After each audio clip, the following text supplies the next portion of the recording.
So this weekend coming up, major fight weekend. You have a massive boxing event, the behemoth of all behemoths, and then you have a big UFC event. Which one's gonna do better? Which one's gonna sell more? There's one in particular that's gonna do better than the other, and I'm gonna explain why right now. So you got a big boxing event, Errol Spence Jr. taking on Terrence Crawford. Behemoth. This is the mega event. This is probably the biggest fight in boxing for at least a decade. Bigger than Pacquiao Mayweather, bigger than probably Triple G Canelo.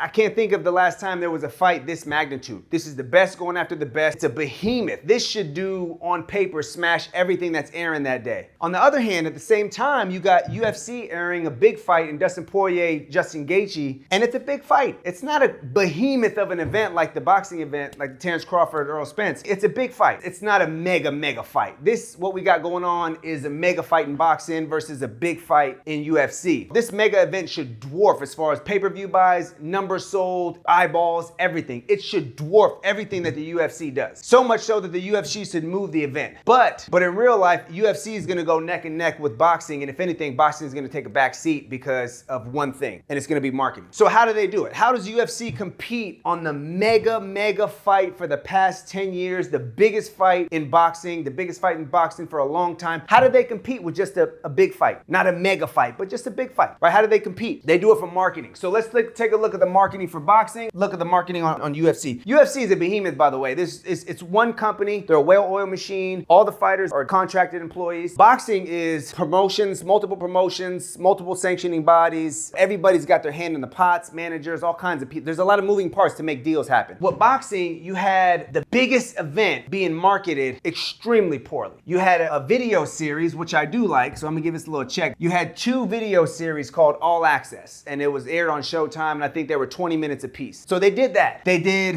a few press conferences in the beginning, towards the announcement. They're gonna have the weigh-in come the weigh-in. Now, the All Access thing I do like. It's video. They were talking about the training and the whole thing, the whole backstory behind this thing. They aired this thing way too soon. They aired this thing months ago. This was maybe a month ago. This was the press conference that they did was about 2 months ago. And then the weigh-ins will be the day before the fight, which is Friday. So you got 1, 2, 3 channels. Video, you had some video, and then that was it. Then you'll have some more video. UFC, how they're gonna market Justin Gaethje, Dustin Poirier is first off, way before this thing kicked off, they had pre-media. So they were already doing hype, not only on their own publication and their own shows, but ESPN was covering this thing. The UFC older fights were flashing commercials of upcoming events in Justin Gaethje, Dustin Poirier. And then as soon as they had a fight wrapped up last weekend, this weekend will be the fight, but as soon as that last fight wrapped up, they banged this out on a Sunday. It's a countdown. It's a video series, kind of like the All Access, where they took the cameras through training camps of the fighters. They were going back behind the scenes. They were documenting the journey leading up to the fight. Now, this was compared to a 20-minute piece, this was like an hour or 40 minutes or something like that for the whole episode. It was one big episode. They didn't break it down in little chunks. This was the video that was done at the right time. It wasn't months out like boxing did. It was right at the beginning of the week. Now, following Monday, they come out with another video series. It's called Embedded. This is gonna be 7 videos,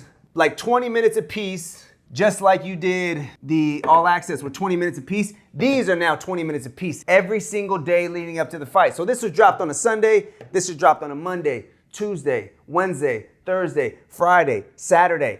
Every single day, you're getting hit with pre-fight hype, getting people excited.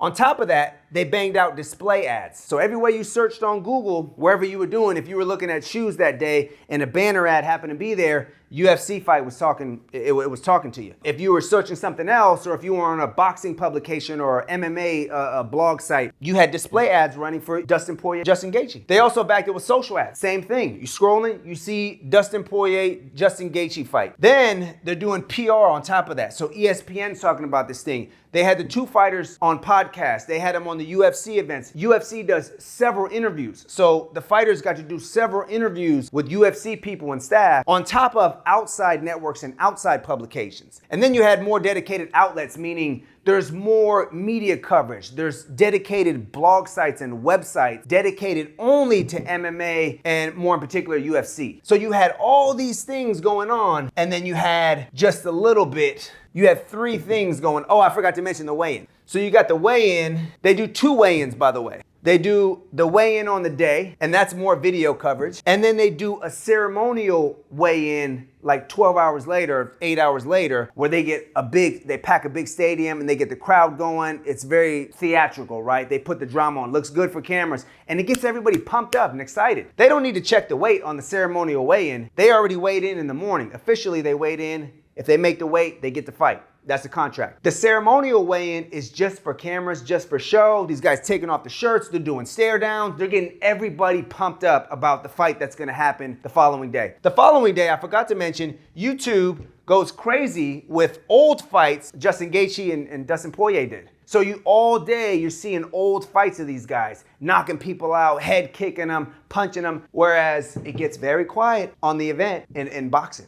Remember, the biggest mega fight in boxing versus just a big fight. It's gonna be a good fight, but it's nowhere near the magnitude of this boxing fight, Errol Spence Jr. and Terence Crawford. This should dwarf everything the UFC does, but these guys hit it with so much volume that it'll go neck and neck on the numbers. They'll go neck and neck on the numbers and the pay-per-view buys. How does an average kind of, not an average, a little bit of above average event beat a mega behemoth event? It's because the amount of volume that these guys hit it with. Not only that, the volume, there's 2 main things. Number one, the marketing that they did was video marketing.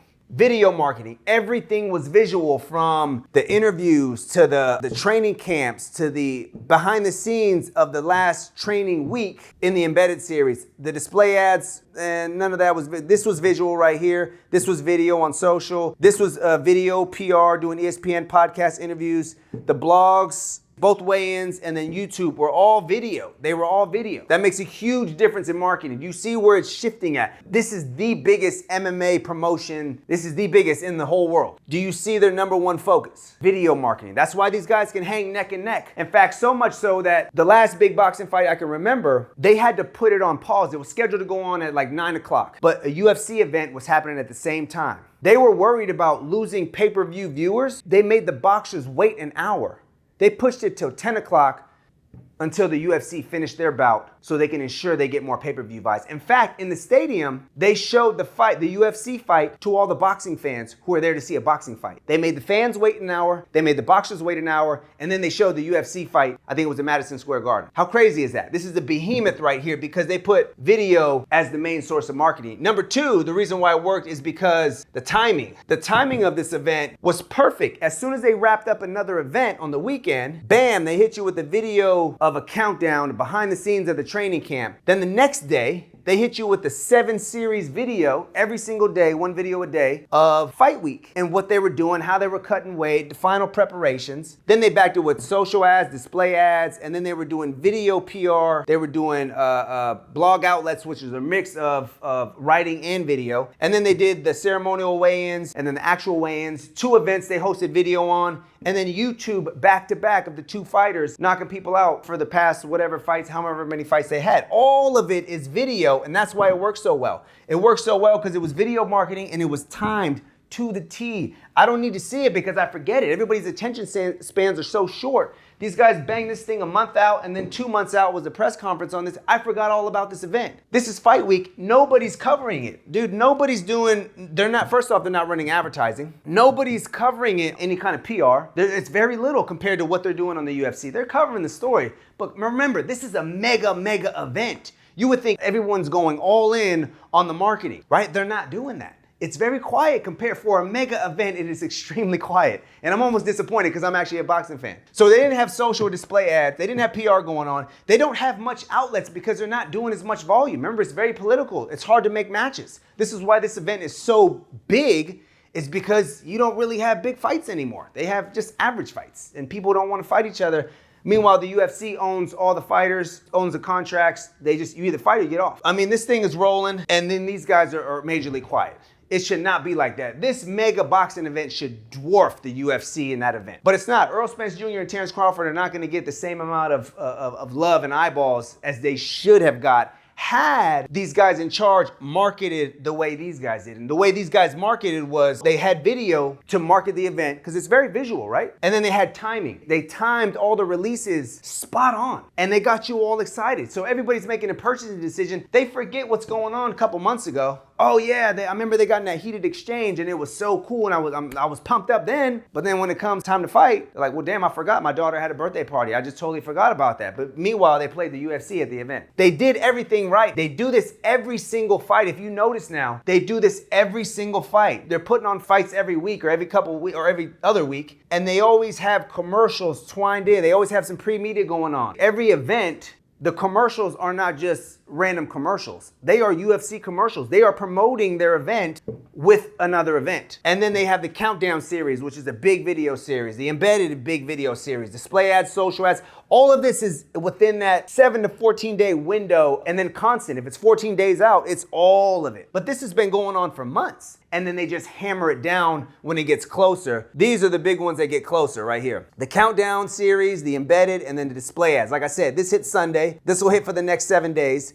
And then the display ads and the social ads are constant. These guys, they can't even get any of those right. I don't know why it does it. Like boxing is just more like they do the big fight and then they're like, it sells itself. It doesn't sell itself, folks. If you're a small business, it's not gonna happen like that. I got the best product, it doesn't matter. Nobody knows about it, dude. Nobody knows about what's going on in boxing as they should. Everybody should be talking about this, but everybody I talk to outside of this thing, talking about, oh, you're gonna see the Justin Gaethje, Dustin Poirier fight. I'm like, no, I'm gonna watch Earl Spence and Terence Crawford. They're like, oh, I didn't know that was going on. Because they don't tell you. It's very, very quiet. So the main thing I'm trying to say is video marketing and the timing of your videos are probably the biggest, most important marketing tool that you can have in your tool bag. Because you got something that should be very quiet on this end. It should do little numbers and this should steal the whole show. But that's not the case, is it? Because they did smart things with video marketing and they did smart things with the timing of that video marketing to maximize and scoop up market share that these guys desperately need. And this is why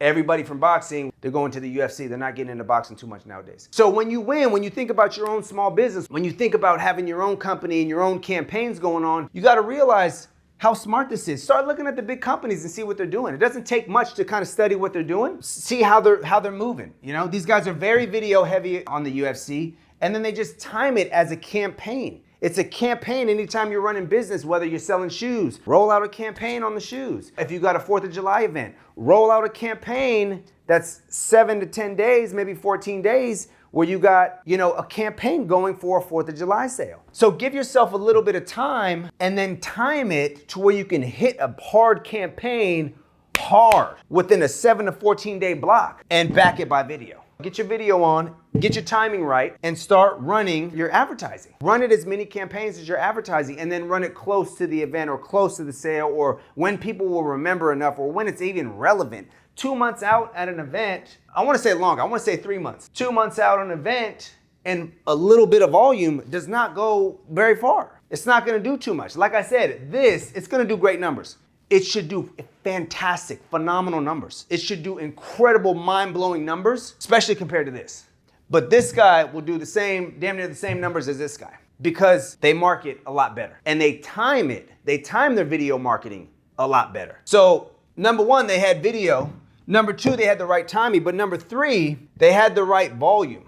Like I said, nobody remembers what these guys were doing 2 months ago and a month ago because the clips were very little. Like you had 20-minute clip and then a 15-minute clip or something. And then you had a press conference, which was maybe like 10 minutes of the boxers actually talking and then the trainers actually talking. Everything else was just fluff. That's not enough video content, right? It's not enough video content, especially if you're going that far out. You didn't time it right. You had the video, but you didn't have enough volume for the video that you did. And then you didn't time the video right. So you got to get all three of these in aligned if you're running mini campaigns. This is probably the best form of marketing, man. It lasts forever. It's very visual. You get to see it. People want to see it. What do I get when I buy it? What do I get? That's why unboxings are so popular. Who's going to watch a kid unbox a Pokemon card set? Other kids that are interested in buying Pokemon cards. Is it worth my money? Is it worth the hassle of buying online and then have to return it because I don't like it? I'm going to just watch this other kid unbox it and see what I actually really get. Right? Video is the most consumed thing on this planet. Hands down, bar none, video is the most consumed thing and it's the most engaging and it's the most growth for the past 10 years. Timing, volume. Can I record video with enough volume and can I time it right so my mini campaign can do excellent and crush it like the UFC is gonna do this boxing event this weekend. Hope you got some insight. If you need any help with video marketing, this is literally what we do all day long. We record video with enough volume to slam these social channels, to slam any distribution channel we can think of, and then we hit it with the right timing and right trends as we can. So again, this is the best form of marketing. If you're a small business owner, if you're doing great, if you're doing 7 figures and above, you're ready to take it to the next level, and you don't have a video presence, you don't have an online presence, you need to ask yourself why. Again, go back to this whole simple exercise. Mega behemoth boxing event should dwarf everything, but it's not, because the video marketing was not right, the timing wasn't right, and then the volume wasn't right. So what happens is you got UFC is going to do the same numbers as this mega biggest once in a lifetime fight in boxing. Call us today, leave the info below. Hope you got some help.